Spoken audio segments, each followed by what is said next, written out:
Thank you for joining us on this week's edition of Birmingham View Television, where we're going to a little different direction, where we're going to talk about arts and entertainment in Birmingham. This is a show I've been wanting to do for quite some time because I've just been really impressed with the quality and level of musicianship and artistry that we have here in this city. We already know about the American Idol winners and the famous people who are from Birmingham, but there are a lot of unfamous people here that we're going to have you know and learn more about here on Birmingham View Television, and so I'm happy to introduce the Birmingham View Live series. But I'm also happy to introduce the man who owns this fabulous place where we're sitting right now, who has invested himself and his time into making this place a great venue for live artists, for people in Birmingham to showcase their talent. And I am very pleased and very happy to introduce Jeff Lasecki. Lasecki.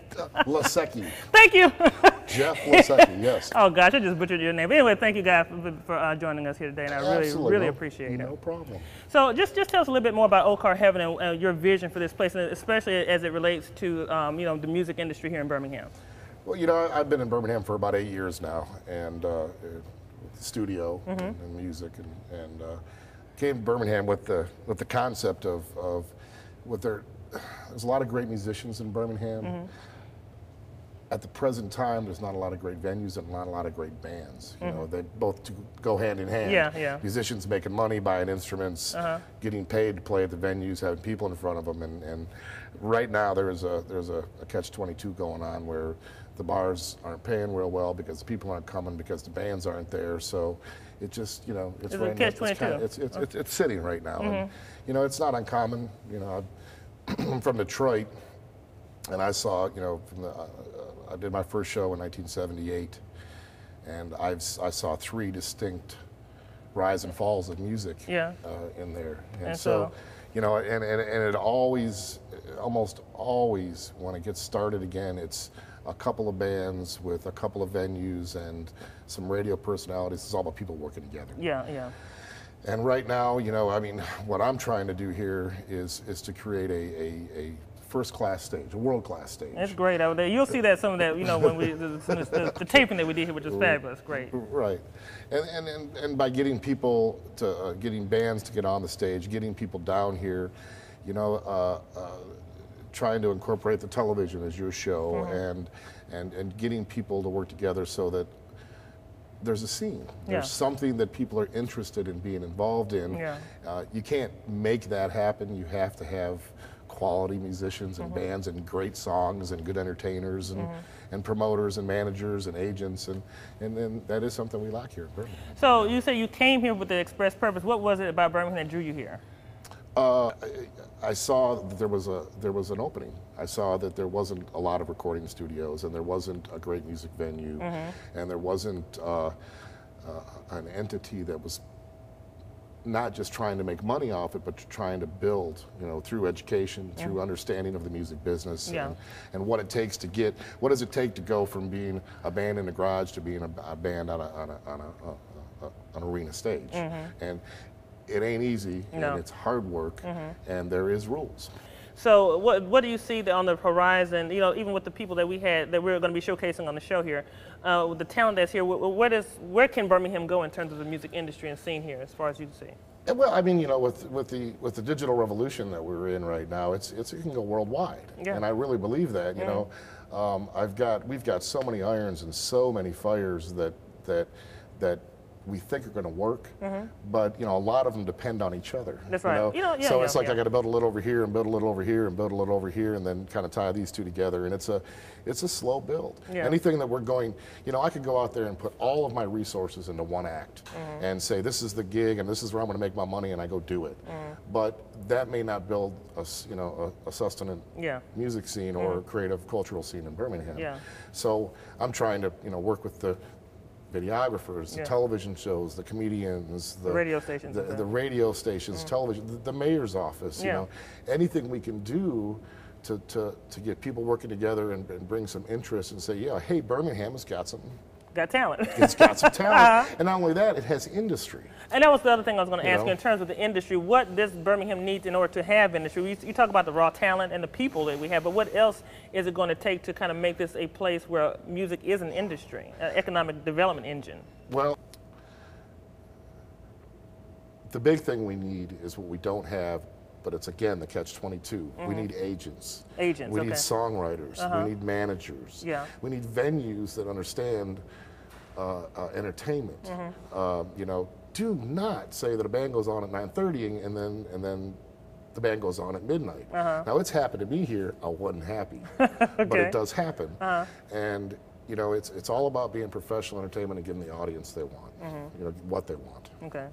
And it really is. You know, there's no magic dust that you can throw on a music scene and make it happen. It has to be a bunch of people out there just digging holes and turning over dirt and trying to find something that works, and all of a sudden you have a little following here, and you know, there's been several venues like the Model Tree's done it well with what they do, and it's a niche thing, you know, and I like what it is, but it's a niche kind of music.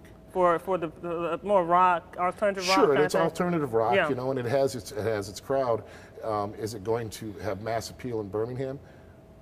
Possibly, but more than likely, it's going to do well with what it does. Within its own audience and its own. And I like it. Yeah, yeah. But I don't know if it represents the entire Birmingham. And I'm not saying I can do that either, but that's an important thing. Like, you know, being from Detroit, you know, watching Motown. That's right. You know, that had a mass appeal that brought the entire city together. Yeah, yeah. And ironically, it was a African-American label that was the most successful label in history. Yeah, yeah. But, you know, they got the crossover thing. They got the music type and everything. And I'm not trying to recreate Motown, but the lessons to learn from it can be is that it has to be music that everybody enjoys. Yeah. And I'm really focusing on, you know, the soul, the blues, the funk, the jazz.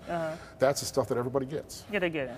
So I'm trying to find music acts that do that. You know, I work with Sharif, you know, doing the hip hop, classic rock type, you know, jam that he does. And you know, it brings people together. Yeah. And ironically, you know, being a hip hop based artist from New York, with Sharif, I'm getting more attention from the classic rock people than I am from the other stuff. Really? And it's a good thing, but it's an interesting. Who can figure it out? You know, hold that thought. We're going to just take a quick break. Okay. We're going to take a quick break. We're going to be back with Jeff Lasecki. Lasecki. Jeff Lasecki. I got too many Laseckis. Anyway, Birmingham View Television, we'll be right back after this.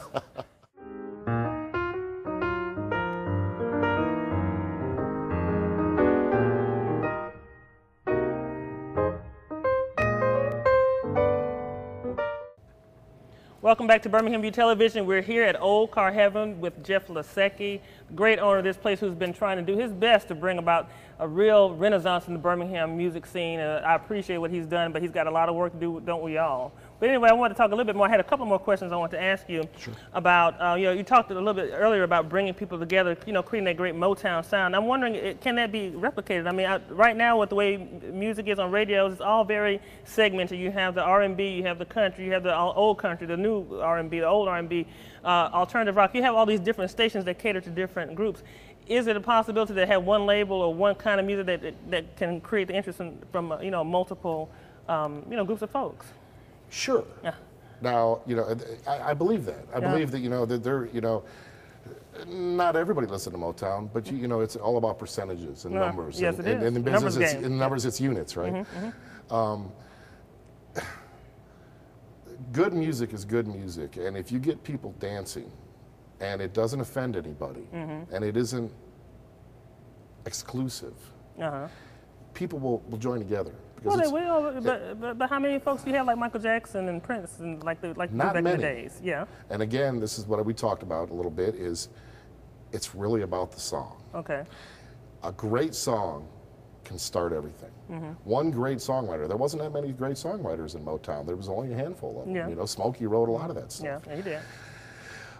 Finding great songwriters that can write great songs, you find somebody like that and you latch onto it. You got to, because in the market, and like I said, in today's market, it's hard to find one person who can write one song that a lot of people like. Sure, and you know, but they're out there, and they don't. And you know, we live in a world today where you don't necessarily have to reach the whole world. You can, but you know, there's as many people in the Southeast now as there was back in the '60s in the entire country. You know what I mean? Yeah.